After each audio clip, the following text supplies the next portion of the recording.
So guys, this is the part 2.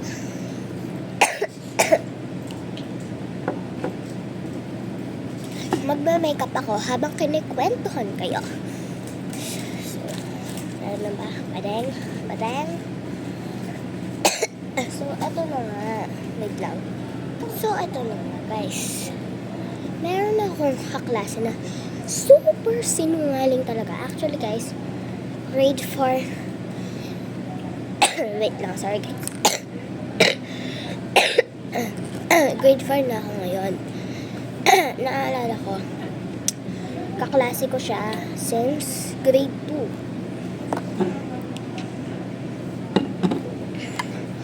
Kasi kami ng pinsan ko, same kaming grade. Same din kaming room. Pares kami section 1. Tapos naaalala ko noon, nung grade 2 kami, siya yung una namin nakilala.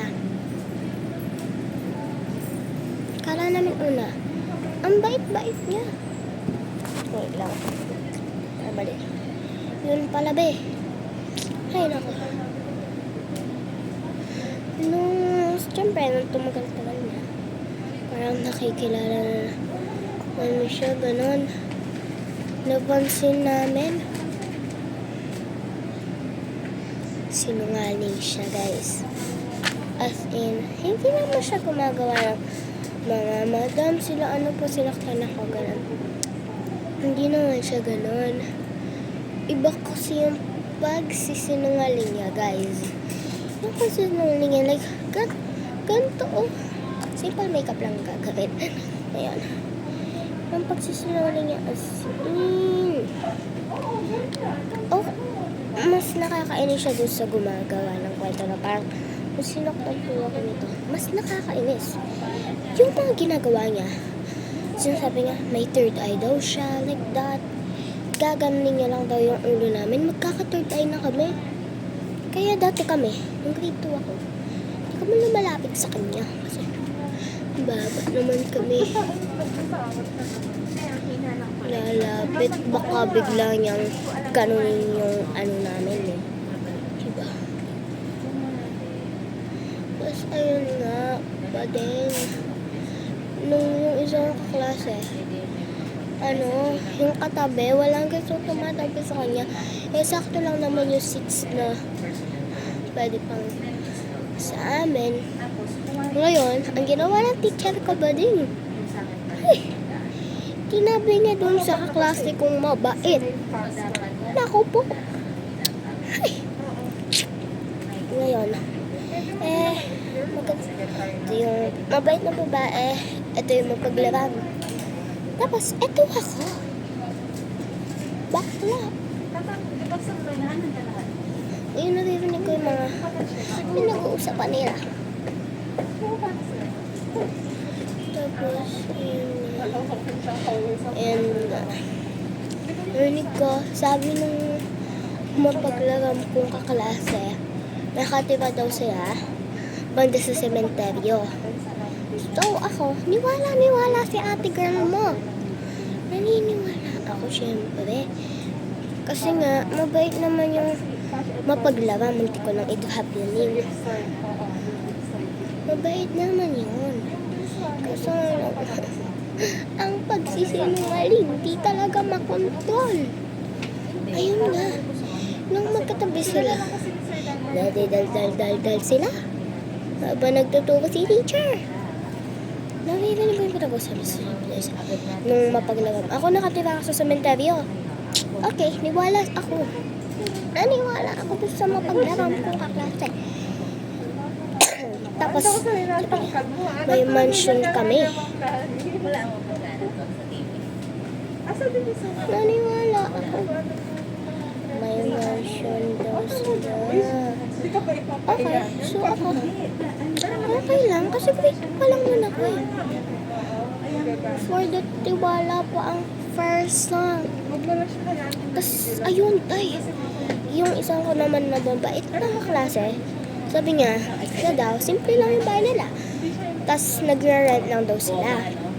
Doon, Oo, hindi siya nahihiya sa kanilang hirap sa buhay. Pero actually, di naman sila doon mahirap eh. Tapos nagulat ako doon sa isang kaklase na Hindi mapagsinungaling. naman siya busy ngayon kasi wala siyang sa Monday. Sabi busy nga, na sa Pero pag inoon niya, sasend ko na lang sa'yo. prinsesa daw siya ng Pilipinas. Doon na ako hindi naniwala, be. Kahit Thailand, ba't ka magiging prinsesa ng Pilipinas? Diba? Tapos nun, isang Tita. araw, Yung tinanong shopping ano, nasaan? Yung tinayaran kahapon. tinanong namin siya. Ha? Tinanong namin, girl, Nandun na sa Bicol niya.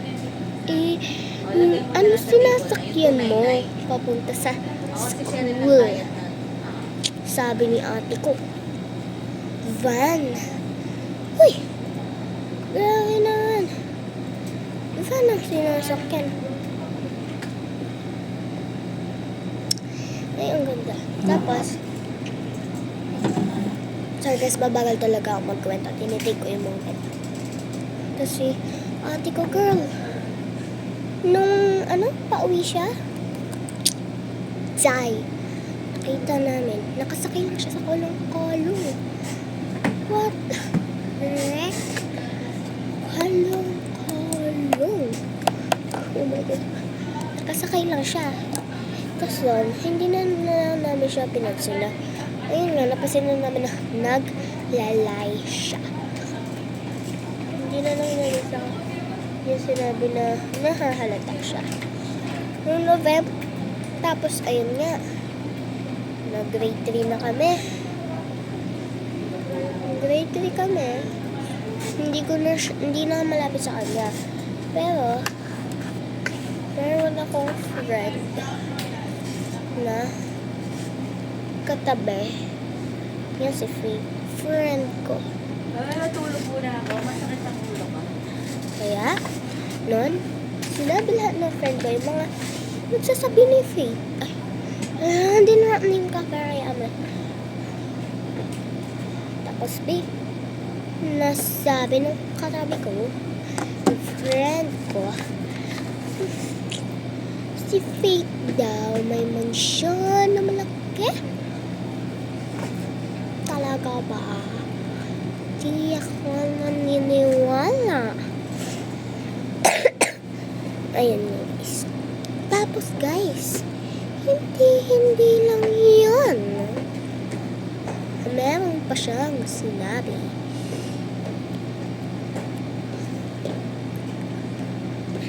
Kakapalan natin yung tinka.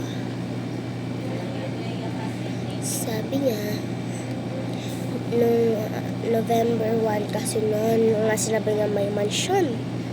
Noong November 2 ata or 1, basta binisita lang namin yung lolo ko. Then nakita namin sila. Nakita ko yung bahay nila. Hanggang second floor lang, mataas, pero hindi naman ganun kaganda. Hindi naman siya mansyon, day. As in, kahit kayo pag pumunta kayo doon, hindi talaga siya mansyon. Tapos nung grade 3, day, nung Valentine's Day, SELG officer noon kasi ako. So, nagtitinda ako. Then, habang nagtitinda ako, tinawag ako ng isang kaklase. So, ako nagtatawag, bakit siya tatawag? Bibili ba siya? Nagtaka ako, hindi bumili si Akla. Hindi siya bumili. Nagsumbong siya. At sinumpong niya, nandun nga, nagpapanggap-panggap siya na nasasaniban. Totoo. Tulog muna. Nagpanggap ang aking kaklase ng Valentine's na nasasaniban. Grade 3 na siya, be. Parang hindi tinuturuan si Fersan. Tapos, ayun, ako talaga siya.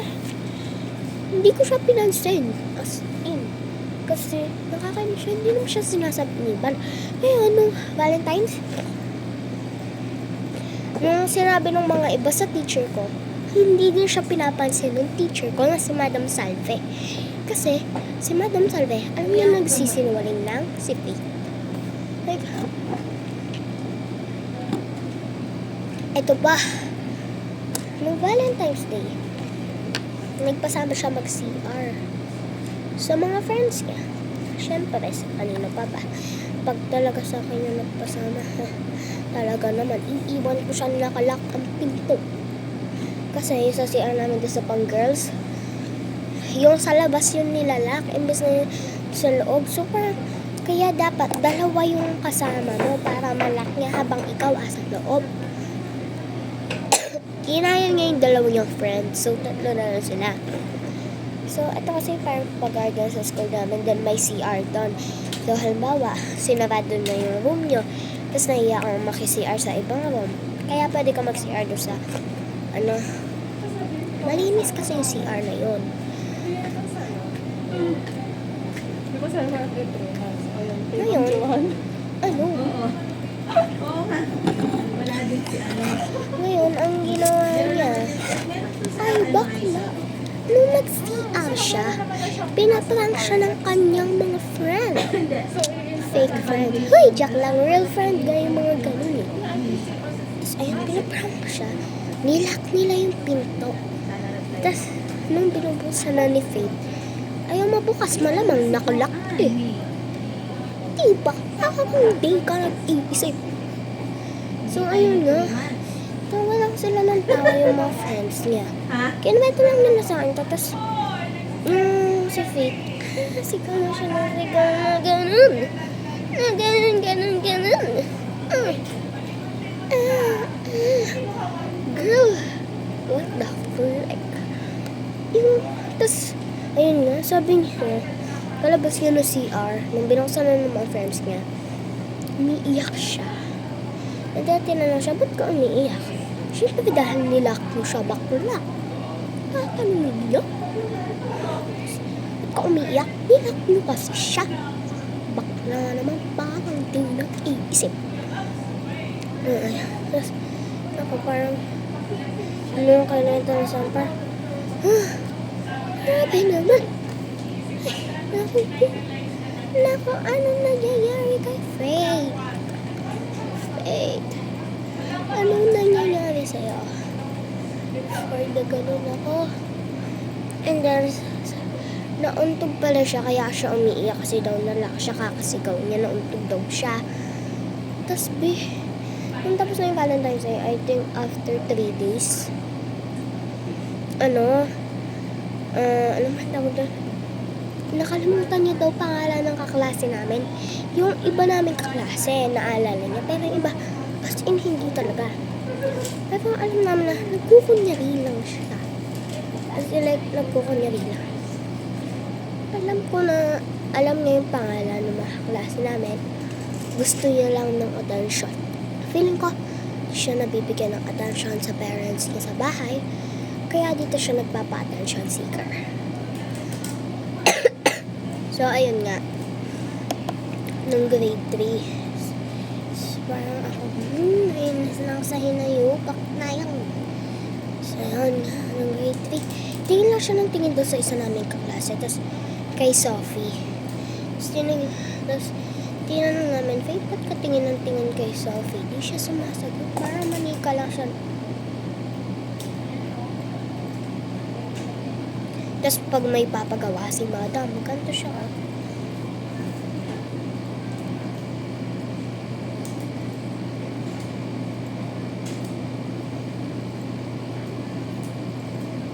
Ganun.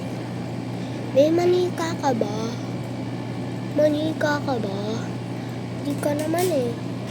Ba't nagpapanggap ka? So, yun nga. And then, mag-high school. Tapos, wait lang ba din? Tapos, bakla. Talaga naman. Nung grade 4 na.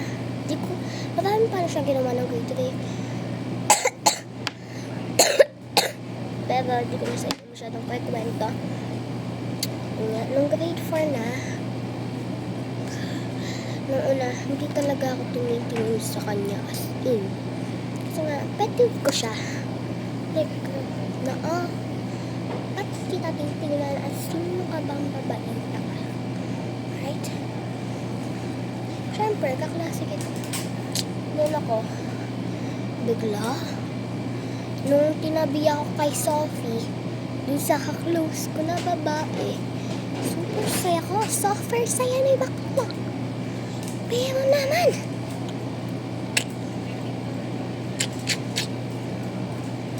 binilipat si Sophie. Kasi alam mo, yung pinsan ko, paiban. Sinabi pa naman ni Ellie, siya, papanood ko to sa'yo. Huy, sinabi niya ba? Si Faith daw. Ako, talagang nainis nun ako sa kanya ba. Di ko lang pinapakita pero si Andrew napipinto. Tapos ayun, kasi parang nagtaway-taway ako sa kanya. Tapos ayun nga, sa nakakos pa siya, nang tatabihan niya ako. Tawag ka, papi. Yun ko. Talagang hindi takang ganyan pa. Sa nakakos ba naman siya nung malapit si Bading sa akin. Nagkusay na nakakos. Ang inis ko. Buti na lang pinili ni Self na huwag pindutin si Anchor. Kung talagang di ko na nabigil si Self, siguro sinumbong ko na siya sa chef ko. Na nagsasay, nakakos pa siya. Inaalok tabak ko lang. Tapos yun nga, inis na ako. Tapos after many months, nakakatabi ko siya. Girl, ngayon wait ko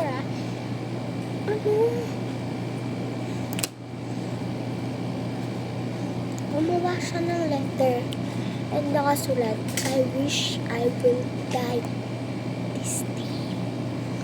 So that Mia, Jaire, and her friends will be happy.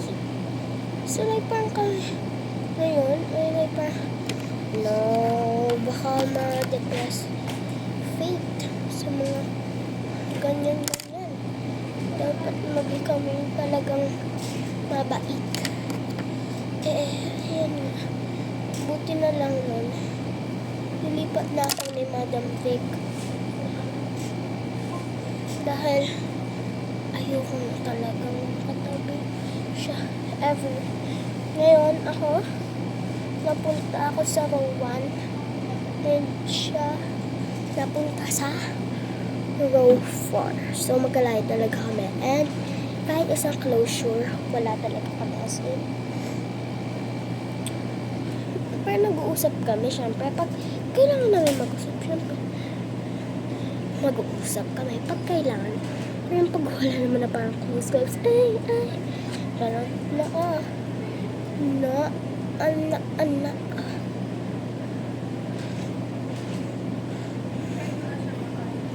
Like, girl, no way. Hey, no way. Kahit isang patak man ng yes ko, dadagdagan ko din yung isang patak ng no. Kasi, halos nga sa kanya, lahat ng nakatabi niya, sinusumpo siya. Kasi, nainis sila sa kanya. Kay Faith. 3 na yung nagsumpo sa kanya na naging katabi niya. And guess what? 3 din yung naging katabi niya. So, it means lahat na naging katabi niya is nagsusumbong sa kanya. Girl, what the frick? Diba? Girl, feeling ko, napansin niya yung ugali niya na ganun, yung pagsinungaling. Ayaw kasi talaga ng mga tao yung pagsinungaling, guys. Sa school namin, ayaw namin mga ganun.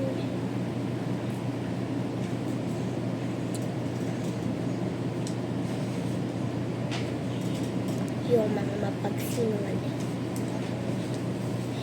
Kaya kaya, yan, nasa yung hair ko. Kaya nung talaga naman. Pag mag-vlog ceremony kami, tapos siya nun yung sa harap ko, tuwing nag-vlog ceremony. So, ako na nakikipagpalit ako minsan ng pesto dun sa kaklase ko. Sa vlog ceremony kasi, as in, ayoko siyang kaharap.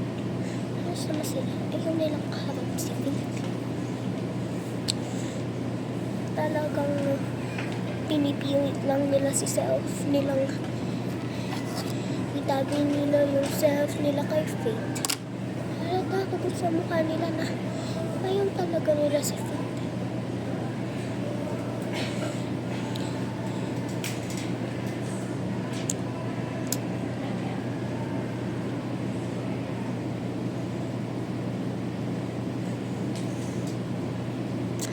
Sana naman ay ko kakatali. So, ayun nga guys. Tapos, alam mo, may kukwento pa ako sa inyo nung grade 3 to. Nung grade 3 kami, bumili daw siya ng teacher yung sa teacher namin. Na, bumili daw siya ng isang chichirya sa teacher namin. Binayad niya daw 30 pesos. Oh my gulay! Oh my gulay! Ay! Ay! Ay! Tapos, nanghihingi siya ng sukle. Eh, alam ng teacher namin, nabigay niya na yung sukle. Ba't yun lang kasi 20 yung binigay niya? Ba't dapat, 30 pesos? Isa lang naman na teacher yung bibigay mo. Ang malala, sabi niya, tigte 10 daw yun. 3 10 daw yun. So, sinasabi niya pa nga dati sa amin, matalino siya eh. So, kung matalino ka, ba't di yung 10 lang ibigay mo? Kung tig 10 lang chichifya, ba't dapat ibigay mo? Ba't dapat ibigay mo pa yung 30? What the frick?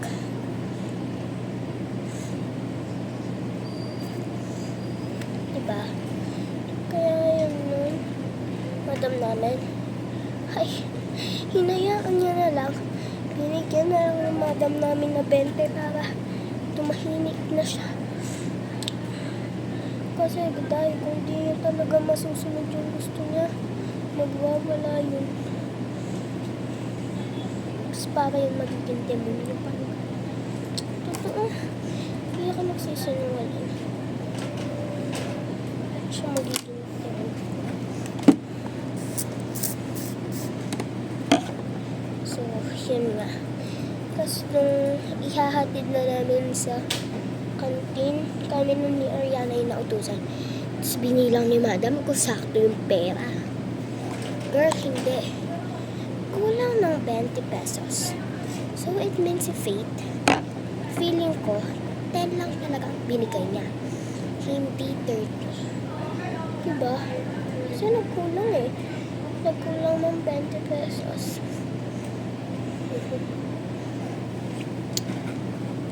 Diba? So, like, girl, what the sigma? Halatang nagsisinungaling ka. Babaita ka. Kala niya siguro hindi siya halata.